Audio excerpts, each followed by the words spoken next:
What should we expect here in the early months of 2021? We face a set of unique circumstances in terms of U.S. economic and social histories, so any speculations must be taken as possibilities with some probabilities associated alongside. The closest circumstances might be akin to World War II and the recovery from when that conflict ended. Why do we state something like that, looking back nearly 80 years? Well, first would be the level of trauma that the nation has faced, both politically and economically. In the years leading up to World War II, the nation had experienced high unemployment and political disruption as competing philosophies about managing economic recovery took place. During 2020, we faced in 10 months what the nation dealt with over at least 8 years during the pre-World War II era. Certain portions of our economy have rebounded, but just as in the historic era we are referring to, the recovery has been very spotty, with major sectors still highly damaged. An even greater threat is now facing us, dwarfing the first 2 waves of COVID.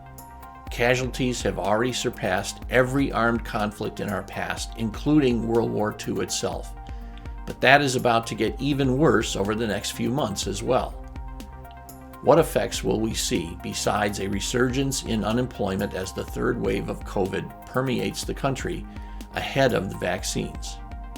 The management of the financial system has been handled pretty well to date, as the reforms of the later 1930s did to help restore stability in the banking system. In our recent experiences, the prompt reactions of the Fed and U.S. Treasury created a much greater sense of financial security amongst those who were not greatly affected by COVID in 2020. Those actions staved off a deeper collapse of equities and corporate finances, but the results included something quite unexpected. Rampant speculation in many equities, as well as other areas which smelled like fast money opportunities to those with the penchant and capital for speculation, much of it without any foundation in reality. Day trading and position trading have replaced investment.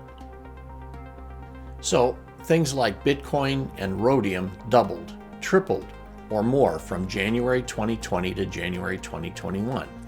Equities markets have pushed deeply into bubble territory, with greater index disparities existing versus all traditional methods of valuation.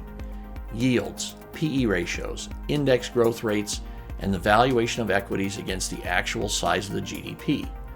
New schemes are being pushed by brokerage firms and equity specialists in order to capture greater shares of this speculative fervor. As with all things man has ever created, the ones that become very top-heavy eventually fall over. Pseudo-stability lasts for as long as speculative funds are available to continue the inflation of the bubble.